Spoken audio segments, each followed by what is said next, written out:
এতে সমাজে শান্তি শৃঙ্খলা ও সম্প্রীতি বজায় থাকবে। হযরত মুহাম্মদ সাল্লাল্লাহু আলাইহি সাল্লাম যাকাতকে ইসলামের সেতুবন্ধন হিসেবে উল্লেখ করে বলেছেন, আয-যাকাতু কওতারাতুল ইসলামি, যাকাত হলো ইসলামের সেতুবন্ধন। যাকাত শব্দের আবিধানিক অর্থ হচ্ছে পবিত্রতা, পরিচ্ছন্নতা, বৃদ্ধি পাওয়া।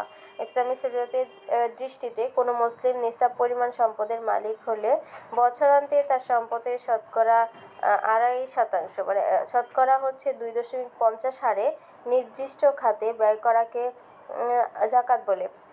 নিসাব হলো ন্যূনতম সম্পদ যা থাকলে যাকাত ফরজ হয়। এক্ষেত্রে যাকাত প্রদানে ধনীর সম্পদ পবিত্র, পরিশুদ্ধ ও বৃদ্ধি পায়, তাই একে যাকাত বলা হয়। ইসলামের দৃষ্টিতে যাকাত গরিবের প্রতি ধনীর দয়া নয়, বরং এটা গরিবের অধিকার। তাই আল্লাহ যাকাত আদায় করাকে কি আবশ্যক করেছেন। আল্লাহ তাআলা বলেন, ওয়াকিমুস সালাতা ওয়া আতুজ যাকাতা, তোমরা নামাজ কায়েম করো, যাকাত আদায় করো। যাকাত দানের মাধ্যমে যেরকম দরিদ্রদের উপকার হয়, তেমনি যাকাত দাতার উপকার হয়। সেটা তার সম্পদের পবিত্রতা অর্জিত হয়। আল্লাহ তাআলা পবিত্র কোরআনে অনেক স্থানে সালাতের পরপরই যাকাতের কথা বলেছেন। যাকাত ইসলামের পঞ্চম স্তম্ভের মধ্যে তৃতীয়। যাকাতের সামাজিক, নৈতিক, অর্থনৈতিক, ধর্মীয় গুরুত্ব রয়েছে বলে এসব কারণে মহান আল্লাহ তাআলা মুসলমানদের উপর কি করেছেন, যাকাত ফরজ করেছেন। যাকাত সমাজ থেকে অস্থিতিশীলতা ও অস্থিরতা, বিশৃঙ্খলা দূর করে পারস্পরিক যে আন্তরিকতা স্থাপন করে, সামাজিক নিরাপত্তা দানের পাশাপাশি মানুষের মধ্যে সম্পদের যে বৈষম্য দূর করে। এজন্য যাকাত দেওয়ার গুরুত্ব সমাজে অনেক। আল্লাহ তাআলা বলেন যে, কাইলা ইয়াকুনু দাওলাতান বাইনাল আগনিয়াই মিনকুম, যাতে সম্পদ শুধু তোমাদের অর্থশীলদের মধ্যে কি না হয়, ঘুরে আবর্তিত না হয়। এজন্য তোমরা কি করবে, ওয়াতুজ যাকাত, তোমরা যাকাত দেবে। সমাজে যাকাত ব্যবস্থা চালু করে যে বৈষম্য দূর করে সাম্যের ভিত্তিতে জীবন গড়ে তোলাই আমাদের কি দায়িত্ব এবং কর্তব্য। যাকাতের নৈতিক গুরুত্ব যাকাত মানুষের মনে আল্লাহ তাআলার ভয় সৃষ্টি করে, পবিত্র উন্নত দৃষ্টিভঙ্গি তৈরি করে, অপচয় রোধ করতে শেখায়। সর্বোপরি যাকাত মানুষের আত্মার প্রশান্তি, নৈতিক উন্নতি, সম্পদের পবিত্রতা, পরিচ্ছন্নতা নিশ্চিত করে। মহান আল্লাহ তাআলা বলেন, খুয মিন আমওয়ালিহিম সাদাকাতান তুতাহহিরুহুম ওয়া তুযাক্কিহিম বিহা, আপনি তাদের ধন সম্পদ থেকে সদকা গ্রহণ করুন, এর মাধ্যমে আপনি তাদের পবিত্র ও পরিশোধিত করবেন। যাকাতের অর্থনৈতিক গুরুত্ব দেখো। ইসলামী অর্থব্যবস্থার উৎসগুলোর মধ্যে যাকাত অন্যতম। এর উপর ইসলামী রাষ্ট্রের অর্থনৈতিক ভিত্তি ও জনকল্যাণমুখী প্রকল্পসমূহের সাফল্য নির্ভরশীল। এতে সম্পদের প্রবাহ গতিশীল হয়, ধনীর সম্পদ পুঞ্জীভূত না থেকে দরিদ্র লোকদের হাতেও যায়। ফলে রাষ্ট্রের অর্থনীতি কি হয়, সচল হয়, উৎপাদন বৃদ্ধি পায় এবং আর্থিকভাবে অসচ্ছল লোকগুলো ধীরে ধীরে সচ্ছল হতে থাকে। দিনে দিনে সম্পদশালী লোকের সংখ্যা বৃদ্ধি পায়। আল্লাহ তাআলা বলেন, ইয়ামহাকুল্লাহু রিবা ওয়া ইউরবিস সাদাকাত, আল্লাহ তাআলা সুদকে নিশ্চিহ্ন করেন এবং দানকে বাড়িয়ে দেন। আমরা অর্থনীতিকে শক্তিশালী করার জন্য যথাযথভাবে কি করব, যাকাত আদায়ের চেষ্টা করব। কিন্তু বর্তমান এই যাকাত আদায়ের যে সুষ্ঠু নিয়ম বাংলাদেশে নেই। 4 খলিফার পর যাকে পঞ্চম খলিফা হিসেবে স্বীকৃতি দেওয়া হয়, তিনি হযরত উমর ইবনে আব্দুল আজিজ। তার জামানায় যাকাত এত সুন্দরভাবে যাকাত বন্টনের নিয়ম ছিল যে তখনকার সময়ে যাকাত নেওয়ার মতো লোকই খুঁজে পাওয়া যেত না। এবং ভবিষ্যতে এমন একটা সময় আসবে যখন মুসলমানদের রাজত্ব হবে, তখন এই পরিস্থিতি হবে যে যাকাত গ্রহণ করার মতো, যাকাত দেওয়ার মতো লোক খুঁজে পাওয়া যাবে না।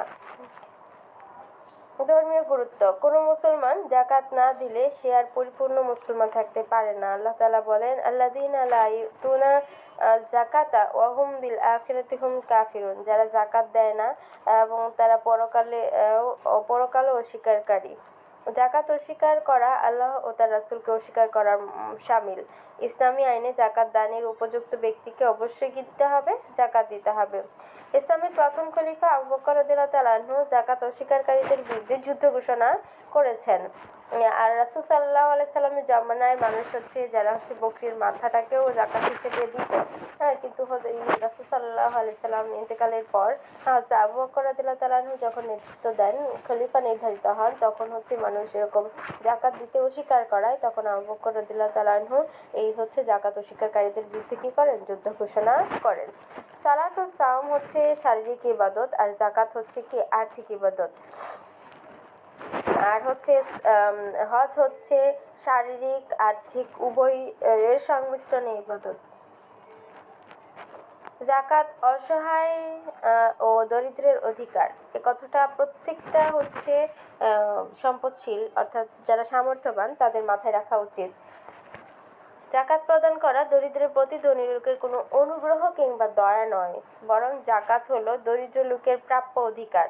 কেউ ইসলামের অনুসারী হলে তার উচিত স্বেচ্ছায় জাকাত প্রদান করা এবং অসহায় লোকদের নিকট তা পৌঁছে দেওয়া। আল্লাহ তাআলা বলেন, অফি আমওয়ালিহিম হাক্কুল লিসাইলি ওয়াল মাহরুম। হ্যাঁ, তাদের সম্পদে ভিক্ষুক ও ভিক্ষুক ও বঞ্চিতদের অধিকার রয়েছে। তাই সম্পদশালী ব্যক্তি তার সম্পদ ভোগ করার পূর্বে চিন্তা করবে যে এতে অসহায়দের অধিকার আছে। হ্যাঁ, তাদের অধিকার অবশ্যই দিতে হবে, নতুবা সমস্ত সম্পদ তার জন্য কী হয়ে যাবে? অপবিত্র হয়ে যাবে। পরিণামে তাকে পরকালে কঠিন শাস্তি ভোগ করতে হবে। মহান আল্লাহ তাআলা বলেন, যারা স্বর্ণ রূপা জমা করে রাখে এবং আল্লাহ তাআলার পথে খরচ না করে, হ্যাঁ, তাকে কঠিন শাস্তির সংবাদ দিন। এবং হচ্ছে জাকাত না দিলে কিয়ামতের দিন তার সম্পদগুলো তার কাছে বিষাক্ত বড় বড় সাপের মতো হয়ে তাকে কামড়াবে, তার গলায় ঝুলবে। হ্যাঁ, এই জাকাত না দেওয়ার শাস্তি হচ্ছে এরকম। মোট কথা, জাকাত হচ্ছে যেহেতু আমাদের ফরজ একটা বিধান, হ্যাঁ, তাই হচ্ছে সবাইকে জাকাত দিতে হবে এবং জাকাত দেওয়ার মাধ্যমে দরিদ্র লোকদের যে হক সেটাও আদায় হয়ে যাবে। জাকাতের মাধ্যমে অর্থনৈতিক যে অস্থিতিশীলতা সেটা হচ্ছে ঠিক হয়ে যাবে জাকাত দেওয়ার মাধ্যমে। পার্ট 5 হচ্ছে আল হজ্জু হজ। হজ ইসলামের পঞ্চম ভিত্তি। এটা হচ্ছে শারীরিক আর্থিক উভয় সংমিশ্রণের ইবাদত। হজের আবিধানিক অর্থ হচ্ছে সংকল্প করা, ইচ্ছা করা। ইসলামী পরিভাষায় আল্লাহ তাআলা সন্তুষ্টি লাভের উদ্দেশ্যে জিলহজ মাসের নির্ধারিত দিনসমূহে নির্ধারিত পদ্ধতিতে বাইতুল্লাহ গড় সংশ্লিষ্ট স্থানসমূহ জিয়ারত করাকে কী বলে? হজ বলে। হজ হলো ওই সমস্ত নারী মুসলমানদের উপর ফরজ যাদের পবিত্র মক্কায় যাতায়াত ও হজের কাজ সম্পাদন করার মতো কি রয়েছে? আর্থিক ও দৈহিক সামর্থ্য রয়েছে।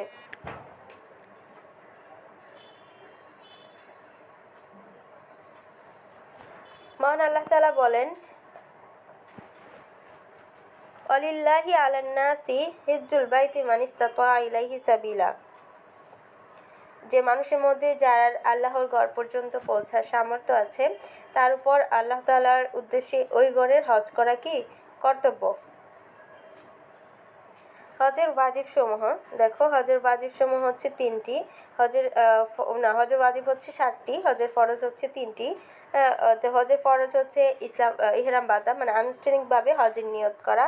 সেটা বাংলাদেশিরা হচ্ছে যখন যখন হজের জন্য এয়ারপোর্টে যখন যায় সেখান থেকেও বাঁধতে পারে, অথবা হচ্ছে আমাদের যে মিকাত আছে, আমাদের মিকাত হচ্ছে মেবি ভুলে গেছি আমাদের মিকাতটা কোথায়।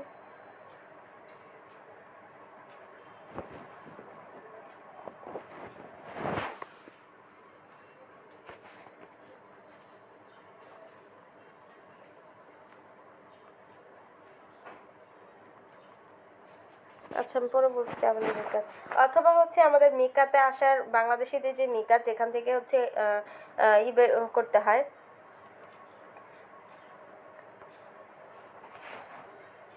যেখান থেকে ইহরাম বাঁধার নিয়ম, সেখানে গিয়ে ইহরাম বাঁধতে পারে। তো ফরজ হচ্ছে ইহরাম বাঁধা। 2 হচ্ছে 9 জিলহজ আরাফাতের ময়দানে অবস্থান করা। 3 হচ্ছে তাওয়াফে জিয়ারত। 10 জিলহজ ভোর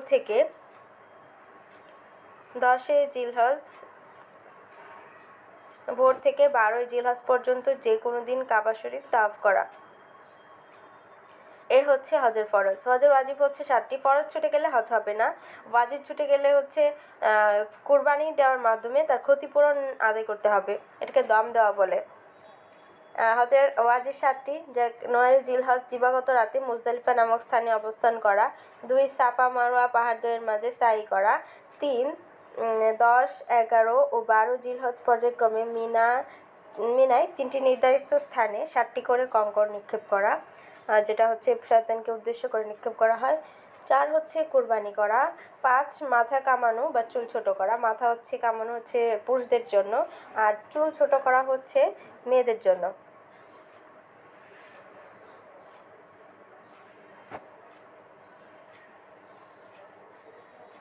6 হচ্ছে বিদায়ী তাওয়াফ করা। এটা হচ্ছে মক্কার বাইরের লোকদের জন্য ওয়াজিব, মক্কায় যারা থাকেন তাদের জন্য নয়। 7 হচ্ছে দম দেওয়া, অর্থাৎ ভুলে বা স্বেচ্ছায় হজের কোনো ওয়াজিব কাজ বাদ পড়লে তার কাফারা হিসেবে একটি অতিরিক্ত কুরবানি দেওয়া, যেটা আমি একটু আগে বলেছিলাম যে ওয়াজিব কাজ বাদ দিলে তোমাকে একটা দম বা কুরবানি করতে হবে, সেটা হচ্ছে এই ওয়াজিব ছুটে যাওয়ার কারণে কাফারা হিসেবে। এখানে হচ্ছে এই চিত্র দেখো, হজের স্থানসমূহ কোথায় কোথায় হচ্ছে আমাদের কি করতে হবে বিস্তারিত দেওয়া আছে। হজের ধর্মীয় গুরুত্ব। ইসলামে হজের গুরুত্ব অপরিসীম। আল্লাহ তাআলা পবিত্র কোরআনে সূরা হজ নামে একটি সূরা অবতীর্ণ করেছেন। এছাড়াও পবিত্র কোরআনের বিভিন্ন স্থানে আল্লাহ হজের ব্যাপারে আয়াত অবতীর্ণ করেছেন।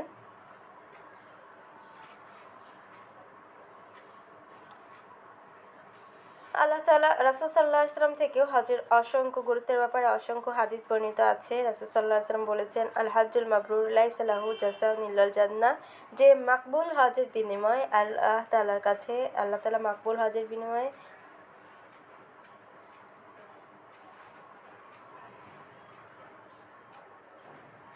গেল হচ্ছে ডিসকানেক্ট হয়ে।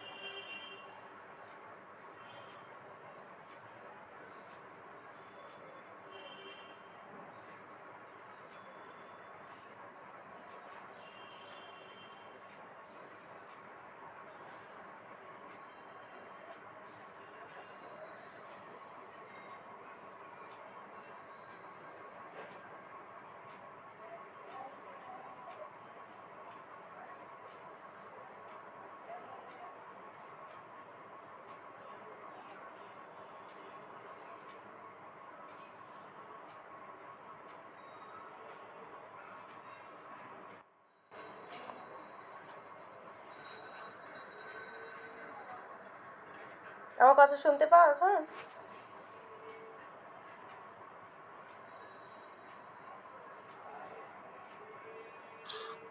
জি মিস।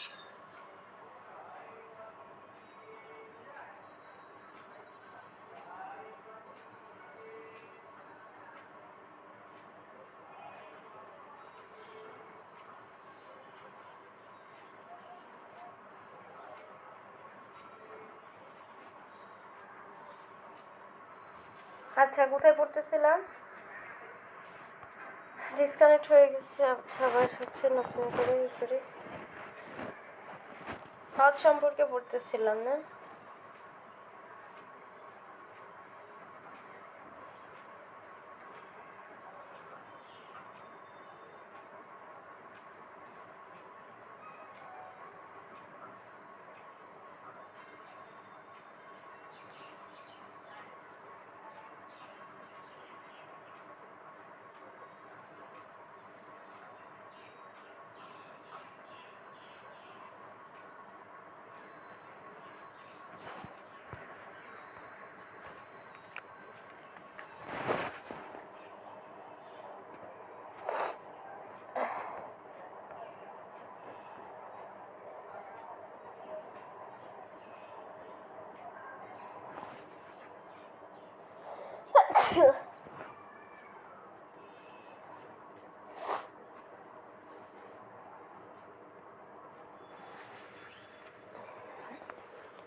আচ্ছা, তোমাদের কাছে কোনো টেস্ট পেপার বা এই ধরনের কিছু নাই?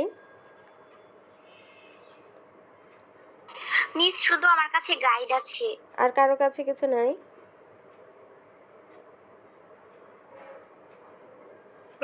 আছে।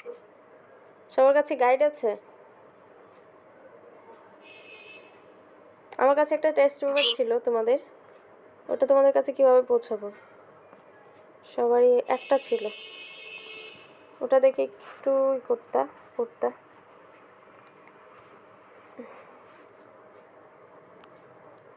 ধারণা নিলে তো হতো। আচ্ছা, পড়তেছিলাম হচ্ছে হজের ধর্মীয় গুরুত্ব। যে রাসূল সাল্লাল্লাহু আলাইহি সাল্লামের হজের ফজিলত সম্পর্কে যে হাদিস বর্ণিত রয়েছে তার মধ্যে একটি হাদিস বলেছেন যে আল হাজ্জুল মাবরুরু লাইসা লাহুল জাযাউ ইল্লাল জান্নাহ। মাকবুল হজের বিনিময় জান্নাত ছাড়া কি নয়, আর কিছুই নয়। হজের মাধ্যমে বিগত জীবনে গুনাহ মাফ হয়। মহানবী হযরত মুহাম্মদ সাল্লাল্লাহু আলাইহি সাল্লাম বলেছেন, যে ব্যক্তি হজ করে সে যেন নবজাত শিশুর মতো নিষ্পাপ হয়ে যায়। হজ অস্বীকারী কাফের হয়ে যাবে। আমাদের উচিত আল্লাহ তাআলার নিকট গ্রহণীয় হজ করার ব্যাপারে আল্লাহ তাআলা কি চাওয়া? সাহায্য চাওয়া। সামাজিক গুরুত্ব। হজের মাধ্যমে বিশ্ব ভ্রাতৃত্ব তৈরি হয়। প্রতি বছর বিশ্বের নানা প্রান্ত থেকে লক্ষ লক্ষ মুসলিম একই স্থানে সমবেত হয়। হজ বিশ্ব মুসলিমের মহাসম্মেলন।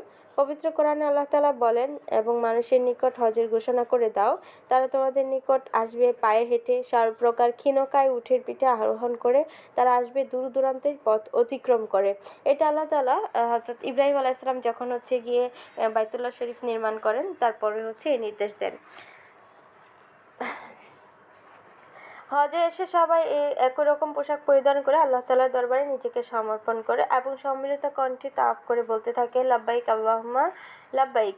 হাজির হে আল্লাহ, আমরা তোমার দরবারে হাজির।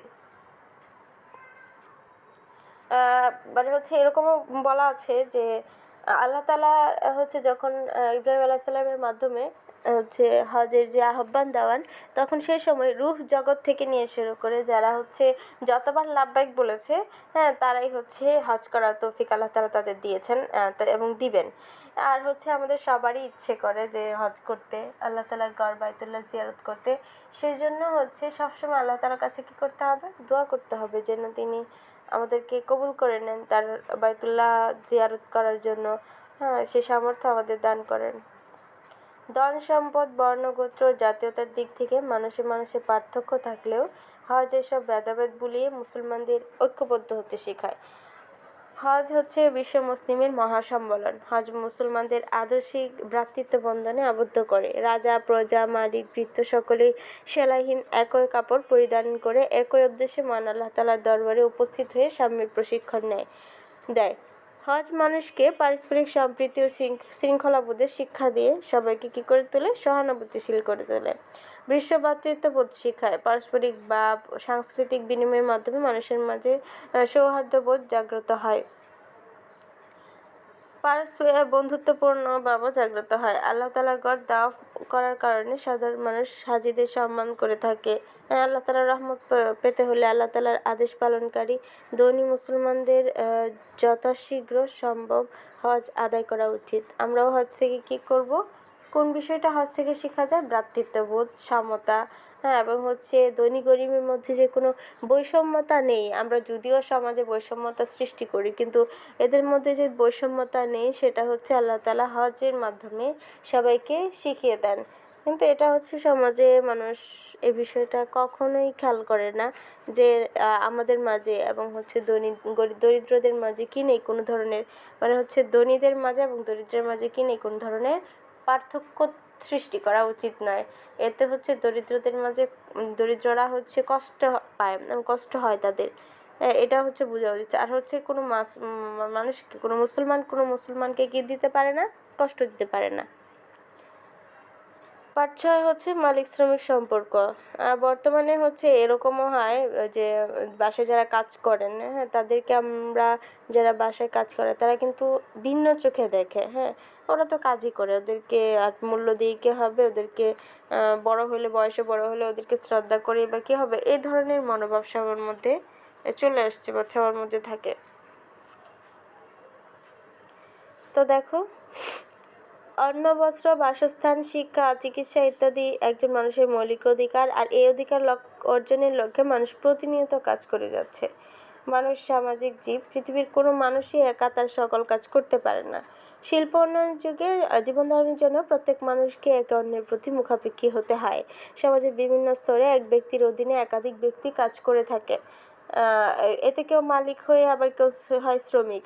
মালিকের সাথে শ্রমিকের সম্পর্ক অত্যন্ত নিবিড়। মালিক শ্রেণী যেমন শ্রমিক শ্রেণীর সাহায্য ছাড়া চলতে পারে না, তেমনি শ্রমিক শ্রেণীর দৈনন্দিন জীবন মালিক শ্রেণীর বেতন ভাতার উপর অনেকটাই নির্ভরশীল। নির্দিষ্ট পরিমাণ পারিশ্রমিকের বিনিময়ে অন্যের কাজ করে শ্রমের মূল্য গ্রহণ করা ঘৃণার কাজ নয়। আমাদের প্রিয় নবী হযরত মুহাম্মদ সাল্লাল্লাহু আলাইহি ওয়াসাল্লামও শ্রমিকের কাজ করেছেন। তাকে জিজ্ঞেস করা হলো, কোন প্রকারের উপার্জন উত্তম ও পবিত্র? তিনি বললেন, কোনো ব্যক্তির নিজ শ্রমের উপার্জন ও সৎ ব্যবসায়লব্ধ মুনাফা। ইসলাম অধীনস্থ লোকদের সাথে উত্তম ব্যবহার করতে নির্দেশ দিয়েছেন। আল্লাহ তাআলা বলেন, ওয়াবিল ওয়ালিদাইনি ইহসানা, তোমরা পিতামাতার সাথে ভালো ব্যবহার করবে, ওয়াবিযিল কুরবা, আত্মীয়-স্বজনের সাথে, ওয়াল ইয়াতামা, ইয়াতীমদের সাথে, আল মাসাকিন, মিসকিনদের সাথে, আল জারি যুল কুরবা, প্রতিবেশীর সাথে, আল জারিল জুনুবি, দূরবর্তী প্রতিবেশীর সাথে, সাহিবি বিল জাম্বি, সাথী সঙ্গীদের সাথে, বন্ধু বান্ধবের সাথে, আপনি সাবিল, মুসাফিরদের সাথে, আমা মালাকাত আইমানুহুম, এবং তোমাদের অধীনস্থ যেসব দাস-দাসী শ্রমিক রয়েছে তাদের প্রতি কি হও, তোমরা সদয় হও, ভালো ব্যবহার করো। মালিক শ্রমিকের মাঝে এক চমৎকার দৃষ্টান্ত আমরা হযরত আনাস রাদিয়াল্লাহু তাআলা আনহু এর জীবন থেকে পাই। তিনি বলেন, আমি 10 বছর রাসূল সাল্লাল্লাহু আলাইহি ওয়াসাল্লামের খেদমত করেছি। তিনি আমার সম্পর্কে কখনো শব্দ বলেননি এবং কখনো এটাও বলেননি যে এটা করোনি কেন, এটা করেছো কেন। আমার বহু কাজ তিনি নিজ হাতেই কি করতেন, করে নিতেন।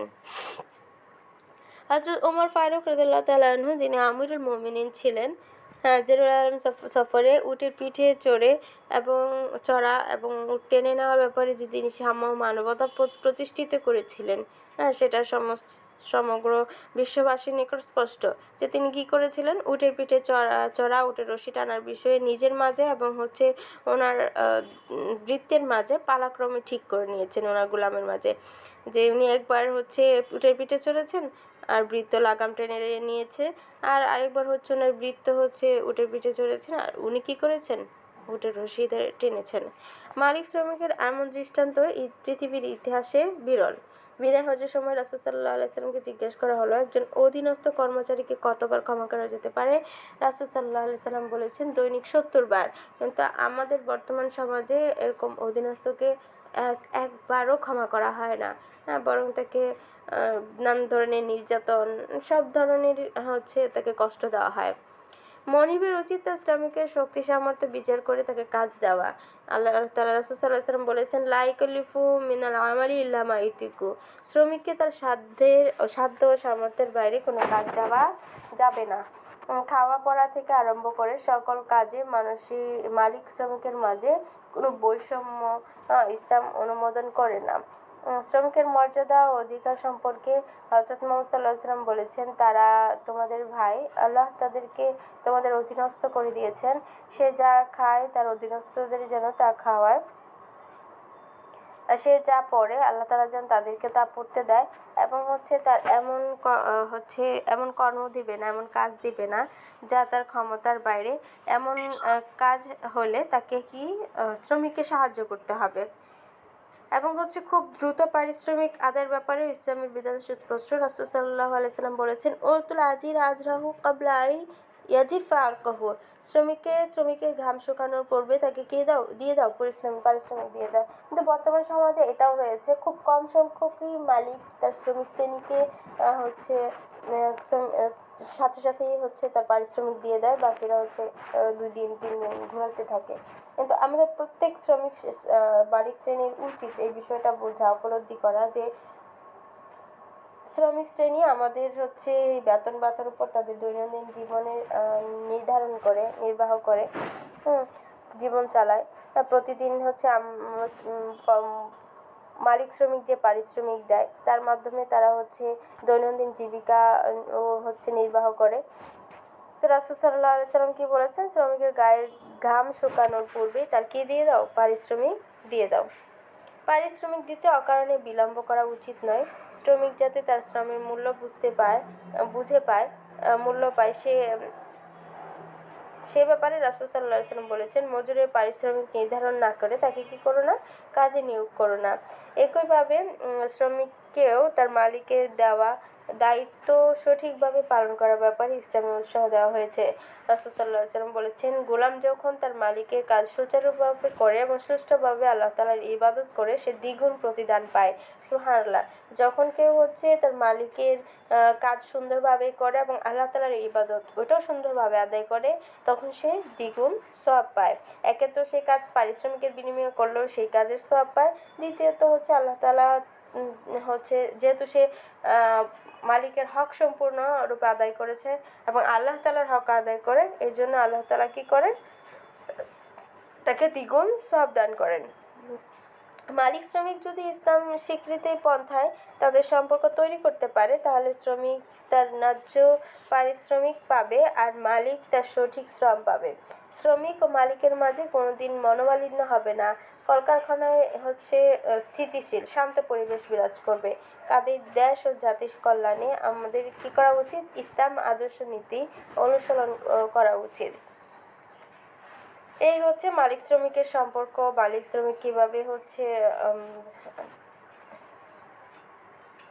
কাজ করবে সে সম্পর্কিত আলোচনা।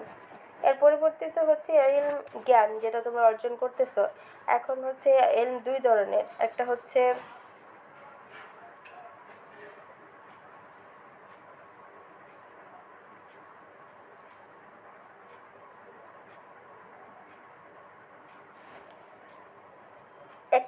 ধর্মীয় জ্ঞান আর একটা দুনিয়াবি জ্ঞান। দেখো এখন আমরা এখানে পড়ি কি সম্পর্কে আলোচনা করা হয়েছে। ইলম আরবি শব্দ, এর অর্থ জ্ঞান, জানা, অবগত হওয়া, বিদ্যা ইত্যাদি। ইসলামী পরিভাষায় ইলম কোনো বস্তুর প্রকৃত অবস্থা উপলব্ধি করা, বোঝা। অপরদিকে ইসলাম অর্থ আনুগত্য করা, আত্মসমর্পণ করা। তাই প্রতিটি মুসলিম কার আনুগত্য করবে এবং কিভাবে করবে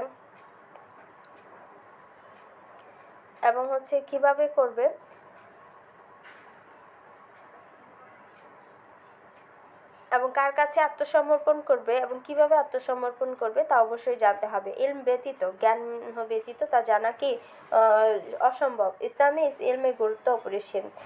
ইসলামে ইলমের গুরুত্ব কেমন দেখো। ইসলামের ইলমের গুরুত্ব এত বেশি যে মহান আল্লাহ তাআলা কোরআন নাজিলের সূচনা করেছেন ইকরা, পড়ুন, এই শব্দ দ্বারা। আল্লাহ তাআলা বলেছেন ইকরা বিসমি রাব্বিকাল্লাযী খলাক, পড়ুন আপনার প্রভুর নামে যিনি কি করেছেন, আপনাকে সৃষ্টি করেছেন। সুতরাং পড়ার মাধ্যমে জ্ঞান অর্জন হয় বিদায় মানুষত্বের বিকাশ ঘটাতে, পরিপূর্ণরূপে মানুষ রূপে গড়ে উঠতে জ্ঞান চর্চা কি অপরিহার্য। জ্ঞানবান ব্যক্তি ও অজ্ঞ ব্যক্তি কখনো সমান হতে পারে না। জ্ঞান জ্ঞানের মর্যাদা সমুন্নত ও সমৃদ্ধ করে। যেমন মহান আল্লাহ তাআলা বলেছেন ইয়ারফাউল্লাহুল্লাযীনা আমানু মিনকুম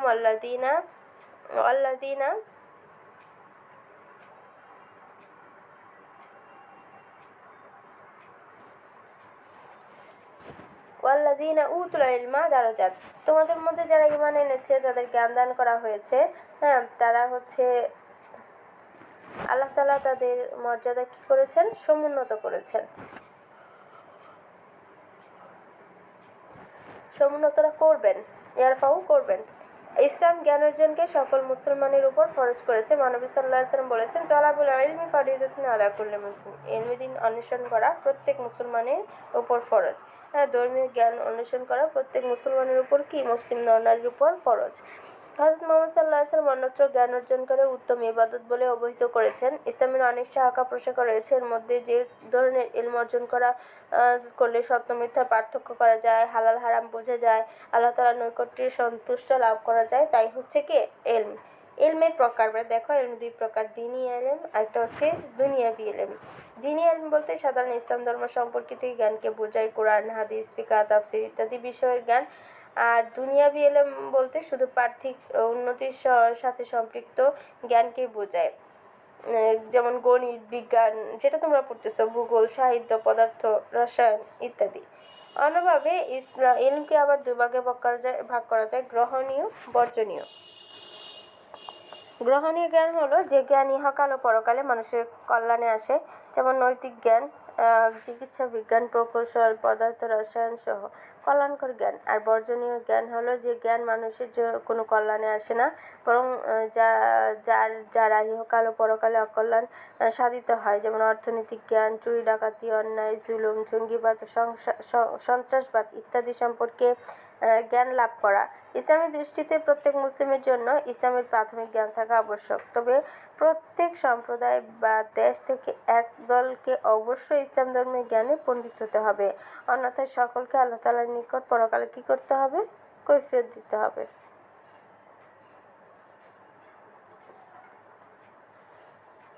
মহান আল্লাহ তাআলা বলেন, ফালাউলা নাফারু মিন কুল্লি ক্বরিয়াতিন মিনহুম তায়িফাতুন, তাদের প্রত্যেক দলের একটি অংশ বের হয় না কেন, যে তারা কি করবে? লিয়াতাফাক্কাহু ফিদ্দীন, দিন সম্পর্কে জ্ঞান লাভ করবে। ওয়ালিউনজিরু কওমাহুম, এবং সম্প্রদায়কে সতর্ক করতে পারবে।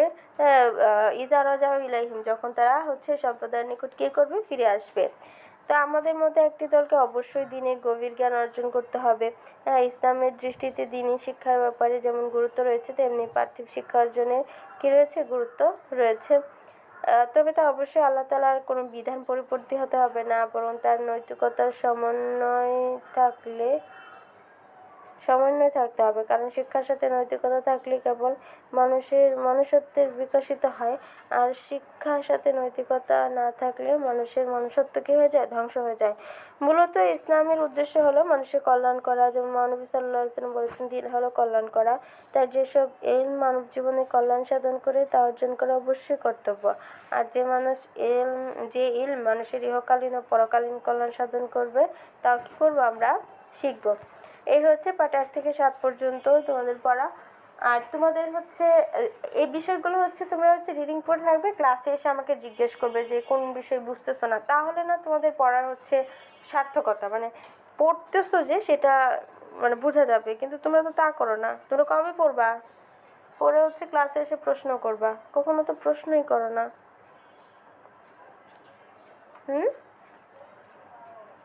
না, এই সবাই ঘুমাই গেছো? নো মিস, ঘুমাইনি। তো কি করতেছো? আর সবাই ঘুমায় গেছে। সুমাইয়া ব্যতীত সবাই ঘুমায় গেছে। 8 জন আছে, 8 জন ঘুমায় গেছে।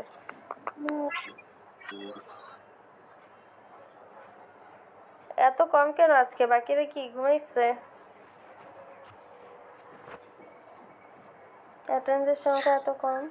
মিস ক্যাপ্টেন জয়েন করেছিল, কিন্তু নেটওয়ার্কের জন্য ডিসকানেক্টেড হয়ে গেছে।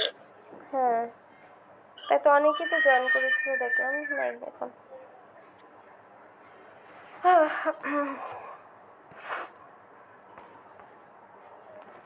আচ্ছা, আপনাদের এই অধ্যায় রায়তা বলো তো, আর কোন কোন পাঠ আমাদের সিলেবাসে আছে এই অধ্যায়ে? 1 থেকে 7 তো হয়ে গেল।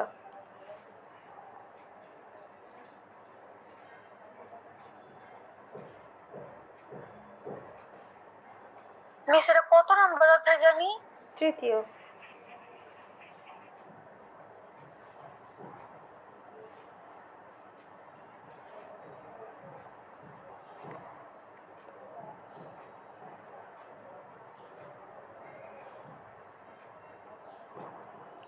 মিস 3য় অধ্যায় আর নাই, এই পর্যন্তই। তৃতীয় অধ্যায় এখানেই শেষ? জি মিস, তারপরে 4র্থ অধ্যায়। আচ্ছা, তাহলে 3য় অধ্যায় থেকে ইনশাআল্লাহ আগামী ক্লাসে এই সময়ই পরীক্ষা নেব। হ্যাঁ, গুগল ফর্মে। সবাই রেডি থেকো। 1 থেকে 8 পর্যন্ত